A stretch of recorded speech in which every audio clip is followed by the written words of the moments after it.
ब्रह्मण्य ब्रह्म भावे च तत्परा ब्रह्मवीद सुपेण ब्रह्मवीद नमोस्तुते। ओम नमः शिवाय। इनको मृत्यु का देवता भी कहा जाता है। उन्होंने मृत्यु की जिसने कामना कर ली थी भक्त ने कि भगवान अब हमको मृत्यु दे दो। एक भक्त की कहानी बताऊं। उसने कहा कि भोलेनाथ, मुझे घर बंगला गाड़ी घोड़ा ये सब नहीं चाहिए और अभी मत घबराओ आप, मुझे ब्रह्मा और विष्णु का भी पद नहीं चाहिए। कहना मत घबराना कि मैं ब्रह्मलोक मांग लूँ स्वर्ग लोक मांग लूँ तो कहना नहीं। वो भक्त बहुत बड़ा भक्त था शिव जी के। ने कहा वरदान मांगो। कहा घबराना नहीं भगवान, मैं आपसे ये सब नहीं मांगूंगा, मैं एक ही चीज मांगूंगा जो आप देने में आनाकानी नहीं करेंगे। तो कहीं मांग लीजिए आप। उसने कहा केवल वही चीज चाहिए जो चरण के नीचे आके भूल होती है उसका एक कण हमको बना देना भगवान बस, और मैं उस कण के बन के आपकी भक्ति करता रहूंगा। मुझे मोक्ष न देना, मुझे मुक्ति मत देना, मुझे एक कण बनाना जो आप हमेशा आपके चरणों के नीचे खड़ा है। आपको एक ज्ञानता सुना तब गया जब कैलाश पर्वत में माता और पार्वती और परमेश्वर जी बैठे थे तो बाबा भोलेनाथ ने कहा चलो देवी भूमंडल पे चलते हैं। जो भी कथा कर रहे थे कथा अधूरी हो गई तो उन्होंने पैर पे आगू हुए और पृथ्वी की ओर चल पड़े। कुछ दूर चलने पर शिव जी अपने भक्त के पास जा रहे थे। उनका भक्त पैदाइशी अंधा था, दोनों आंख और दरिद्र था और ये दुखी था, मगर वो हमेशा शिव की पूजा करता। कुछ आता हो या ना आता मगर शिव के हमेशा शिवलिंग के बाद वो उनको पकड़े बैठा रहता। शिव जी चले गए पृथ्वी पे भूमंडल पे आ गए तो पार्वती जी ने कहा भोलेनाथ क्या करना है। मैंने ऐसा है देखिए, अब मैं ये बरगद के नीचे आसन लगा रहा हूँ और आप उस व्यक्ति के पास जाइए और उससे कहिएगा यहाँ पर एक वन के देवता आए और जो आप पर बहुत प्रसन्न हो गए हैं, आप जाइए उनके पास, आपको कोई वरदान देना चाहते हैं। चाहे आप अपनी आँख मांग लो, चाहे अपने लिए सुंदर पत्नी मांग लो, चाहे अपने लिए धन मांग लो। अब वो भक्त सुना उसने तो पहुंचा शिव जी के पास। तो वन देवता समझ रहा है, प्रणाम किया उनके चरणों में। कहा वन देवता बताइए आप हम पे क्यों पसंद कहते हैं, आप बस ऐसे पसंद है तो मांग लो जो मांगना हो। लेकिन हम क्या मांगे, हम तो अज्ञानी आदमी हैं, हम थोड़ी देर के लिए चले आते हैं, अगर आप हमको समय दीजिए तो हम घर में जाके पूछें, अपनी मित्रों से पूछ लें कि क्या हम मांगे वरदान, कि हमको वन देवता से मांगे और वन देवता हमको वरदान देते। तो व्यक्ति चला, रास्ते में उसको नाई नहीं मिला। अब नाई को उसने अपनी बात पूरी बताई। नाई तो बड़ा पसंद हो गया कि यार इसके हम तो बचपन से इसकी हजामत बना रहे, इसने कभी पैसे नहीं दिया, इसके पास पैसे ही नहीं देते। चलो इसी बहाने तुम ऐसा कहा कि देखो तुम भैया तुम राजा अब दे दो, एक राज दे दो, भगवान राज दे दो, हमको मंत्री बना देते, हमको भी ज़्यादा बार बार बना दे, फुर्सत मिल जाएगी, हम लोग अपना सुख चैन से रहेंगे। उस व्यक्ति को ये बात पसंद नहीं आई, फिर अपने घर गया तो उसकी सबसे पहले बड़ी भाभी को उसने पूरी बात बताई। बड़ी भाभी ने कहा देखो भैया तुम्हारे पत्नी नहीं, तुमसे कोई शादी नहीं कर रहा है, वन देवता से कह दो हे वन देवता आप प्रसन्न हैं तो आप मुझे एक सुंदर सी पत्नी दे दीजिए। हो गया, तुम जाओ उनसे कह दो बहुत धन दो, हम लोग इतने गरीब सारा तुमको टाइम हम लोग खाना नहीं पाते। उसको ये भी बात नहीं पता तो अपने गुरु के पास कहता गुरु से जब बात गया तो गुरु से उसने अपनी पूरी बात बताई और गुरु जी ने उसके कान में कोई बात बता दी। गुरु शब्द एक ऐसा शब्द है, शिक्षक को गुरु नहीं कहते। हम आपको आज फिर बता दें कि गुरु शिक्षक नहीं होता, गुरु वही होता है जो अपने भक्त का अंधकार, अहंकार और अज्ञानता को नष्ट कर, वही गुरु होता है। शिक्षक कभी गुरु नहीं होता। तो उसके गुरु बहुत ही दूरदर्शी थे, उसके कानों को बता के वो चला है। अब पहुंचा सीधा, अब पहुंचते महादेव के चरणों पहुंचा, माथा रख के कहता हाँ बम देवता हम आ गए। कह रहे यार हम तुम्हारी बहुत देर से इंतजार कर रहे हैं, इतनी देर तुमने लगा दिया। कह नहीं बस हम गुरु जी से मिलने चले गए थे, उन्होंने बताया तब मैं आया। उन्होंने कहा मांगो। शिव जी ने कहा सुनो, एक चीज नोट कर लो, मैं तुम्हें केवल एक ही वरदान, उसमें दूसरा कोई वरदान नहीं। तुम कहो आप आँख दे दो, फिर कह दो धन दे दो, फिर कह दो मेरी शादी करा दो, फिर राज दे दो, ये सब नहीं, एक ही वरदान मांगना। तो अंधे से फिर कहते कहा हाँ भगवान हम एक ही वरदान मांगेंगे। तो महादेव जी भक्त से कहते हैं सर्वेषु गात्रेषु शिला प्रधानम, सर्वेषु गात्रेषु शिला प्रधानम, सर्वेन्द्रियाणां नयनं प्रधानम। शरीर के संपूर्ण अंगों में सिर प्रधान है और 10 इंद्रियों में नेत्र प्रधान है। शिव जी कहते हैं उसे कि हे भक्त, 10 इंद्रियों में आँख ही प्रधान है, तो इसलिए जिससे तुम सारा विश्व दे सकते हो तो तुम अपना नेत्र ही मांगो। हम देने का नहीं मांगा, हम तो आप मांग लीजिए, आप बोलिएगा नहीं कुछ, हम जो मांगे वही तुमको दो। तो महादेव को भी भटका रहे हैं, कहते हैं ऐसा है यार, सर्वे गुणा कांचन माश्रयन्ति, देखो तुम धनी हो, धन ही मांगो, इससे तुम्हारे सारे काम सुलभ होंगे। और तो अंधा कहता नहीं महाराज हमको धन भी नहीं चाहिए, हमारा जैसे जैसे हमारा निकट जाता है। तो महादेव जी बोले तो देखो तुम्हारी गिरफ्ती भी तो नहीं है, हे भक्त तुमको हमें सुंदर से गुणवती पत्नी दे दे, वही मान लो कि नहीं भगवान हमको दे नहीं होते। फिर कहते हैं भगवान अब बताओ भैया अब तुम्हें चाहिए देता। तब अंधा बोलता है, एक ही बोला है 3 अक्षर, उसके गुरु जी ने बोले छत्राभिराम सतदर्शन मृत्युवाच। छत्राभिराम, सोने का छत्र हो जिस पर, सतदर्शन, सीधा दर्शन करना चाहता हूं किसका, जो मेरा दूध पीता मेरा बच्चा हो। भगवान मैं तो छत्र से सुशोभित पुत्र के दर्शन करना चाहता हूं, अथवा सोने के कटोरे में पुत्र को दूध पीता देखना चाहता हूं। महादेव ने अपनी दयालुता दिखाई, जबकि पार्वती जी ने गंगात्मक हाथी दिया, मगर महादेव की दयालुता का निशान भी ये देखिए आप, कहते हैं सत्यम शिवम सुंदरम, आपको सुंदरम से परिचय करा दिया। ये है भगवान की सुंदरता, ये है भगवान की कृपालुता। बोले हर हर महादेव। बोला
भैरव बाबा का, जिनकी मैं अभी जिक्र किया। अब उनको भी मैं एक बार प्रणाम करूँ तो भैरव बाबा भी आ चुके हैं। अब आपको एक चीज बताऊं कि एक बार की घटना कि एक बार देवता लोग और देवताओं में और असुरों में युद्ध हो रहा था और देवता लोग जीत रहे थे और वो अपने घमंड में चूर हो रहे थे, मगर उनको ये नहीं मालूम था तो वो जीत क्यों रहे। वहाँ शिव जी अदृश्य होकर उनको जीत दिलवा रहे और उनको ये इसका एहसास नहीं हुआ कि हमारे बाबा भोलेनाथ उनके साथ चल रहे हैं आगे आगे, देवताओं को कुछ अनिष्ट न होने पाओ। मगर वो इतने घमंड में आ गए, वो समझे अब हम ही सब कुछ हैं, अब कोई भगवान कोई कुछ नहीं है। देवता जब घमंड में चूर हो गए तब प्रभु भोलेनाथ वहाँ प्रकट होते हैं और बाबा भोलेनाथ जब प्रकट होते हैं एक तिनका लेते हैं, एक तिनका, और अग्नि को कहते हैं हे अग्नि तुम यहाँ आओ और अपना विराट रूप दिखाना इस तिनके के लिए। ये तिनके को जला के तुम भस्म कर लो, इसका कहीं अस्तित्व नहीं है। अग्नि ने प्रचंड रूप दिखाया मगर तिनका तिनका जला ही नहीं, उसको राख नहीं आई, उस आग की तपन उसको नहीं छू पाई। तो थक के अग्नि ने क्षमा मांगा और चला गया। फिर भोलेनाथ ने वायुदेव को बुलाया, वायुदेव से कहा हे वायुदेव इतनी जोर से हवा दो, इतनी वेग से दो, आंधी लाओ, भयंकर आंधी, ये तिनका यहाँ रुकने ना पावे, उड़ के यहाँ से बहुत दूर कई योजन दूर चला जाए। उसने किया कि मेरे लिए संभव नहीं, और तेज आंधी हवा चली मगर तिनका वहीं से वहीं का वहीं। उसके बाद वरुण देव को उन्होंने बुलवाया। वरुण देव को जब बताया गया उन्होंने कहा बहुत कुछ नहीं भी मैं पानी बरसा दूँ तिनका बह जाए। उन्होंने खूब बरसात किया, तिनका नहीं रहा। इतने में शिव जी अंतर ध्यान हो जाते हैं और इंद्र जी आते हैं और फिर उनको सुशोभना, स्वर वर्णा और अंबिका इनको दर्शन देती है। शिव की शक्तियाँ, अंबिका ही ब्रह्म विद्या। उस समय ब्रह्म विद्या का ज्ञान हुआ था इन लोगों को जब वो तिनके की बात आई। जब वो जैसे इंद्र जी को देखते हैं, शिव जी अंतर ध्यान हो जाते हैं, तब वहाँ अंबिका ब्रह्म विद्या प्रकट होती है। यही कात्यायनी है, यही गौरी है, यही पार्वती है और यही भवानी है। भगवान रूप अग्नि स्वरूप है। शास्त्र में अग्नि की 7 जिहाएं बताई गई। शिव ये सब शिव के नामों से वर्णित होती हैं। काली, कराली, मनोजवा, सुलोहिता, धूम्रवर्णा और स्फुलिंगिनी, विश्वरुचि, ये सब नाम अग्निवर्णा के हैं। ये सब नाम दुर्गा जी के भी। जितनी देवियां हैं सब दुर्गा जी की शक्तियां हैं। इसलिए बाबा भोलेनाथ की आप पूजा करते हो और शक्ति की पूजा नहीं करोगे तो बाबा भोलेनाथ कृपा नहीं करेंगे। आपको एक घटना बता दूं कि भक्ति की रावण जैसा भक्त तीनों लोक में नहीं, परंतु जब पार्वती जी ने पूछा बाबा भोलेनाथ से कि भगवान भोलेनाथ हे नाथ आपका रावण जैसा भक्त कोई नहीं है और तब भी आप उसको बंद कराने की प्लानिंग कर रहे हैं, आप सोच रहे विचार कर रहे हैं।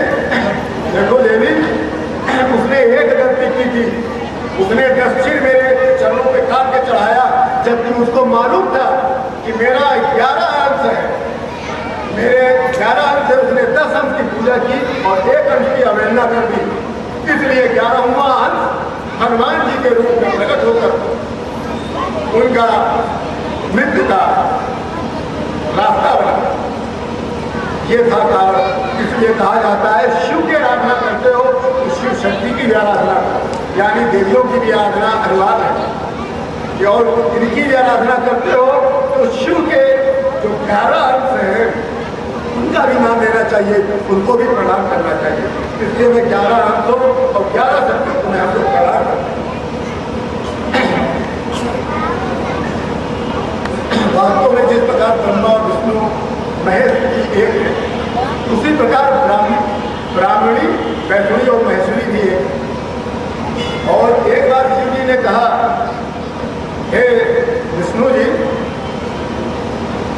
हम सब एक होते हुए भी हम लोग अलग रहते हैं।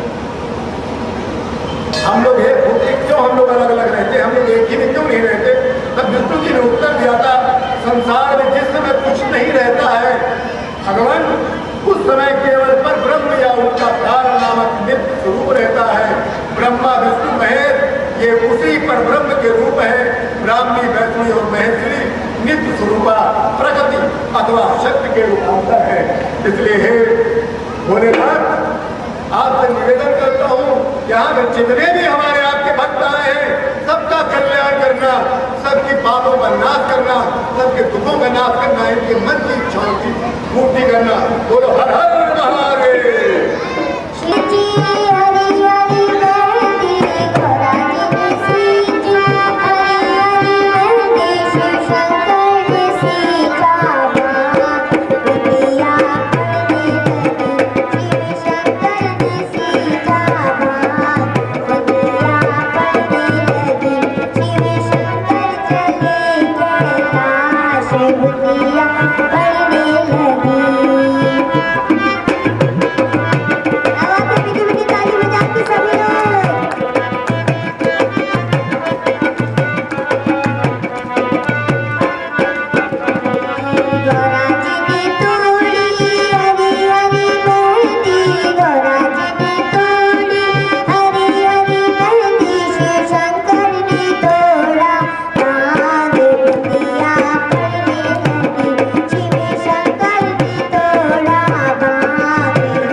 पूछा करती है कि हे विष्णु, तुम्हारे आराध्य देव कौन है?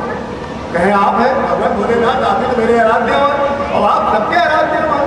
कहने अच्छा विष्णु भगवान ये बताओ हमारा आराध्य कौन है? कहने आप देवों के देव, आपका आराध्य क्यों होगा, कौन होगा? कहे नहीं विष्णु, तुम हमारे आराध्य देव। उस दिन से विष्णु भगवान को उन्होंने आराध्य माना है और कैलाश से ले जाकर उनको मंदिर में बिठाकर सिंहासन पर उनकी आरती उतारी है। सत्ता को सृष्टि रचने की इच्छा होती है, तब प्रकृति को विशोभित करके अपने त्रिगुणात्मक अखंड शरीर को 3 भागों में बांट देता है। 3 भागों में बांटता है।